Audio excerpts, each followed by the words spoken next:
નાગેશ્વર જ્યોતિર્લિંગ. નાગેશ્વર જ્યોતિર્લિંગ દ્વારકાની અંદર આવેલું છે. દ્વારકાથી 17 કિલોમીટર નાગેશ્વર જ્યોતિર્લિંગ થાય છે. આ તમે જોઈ રહ્યા છો જે નાગેશ્વર જ્યોતિર્લિંગનું 4 વ્હીલ પાર્કિંગ છે, 2 વ્હીલ પાર્કિંગ છે. અહીંયા કોઈ ચાર્જ લેવામાં આવતો નથી. 2 વ્હીલનો કે 4 વ્હીલનો વિશાળ પાર્કિંગ છે.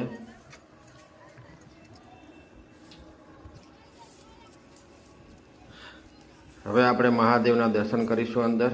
તો તમે મારી સાથે જોડાયેલા રહેજો. મારી ચેનલને સબસ્ક્રાઈબ કરજો અને લાઈક કરજો અને શેર કરજો.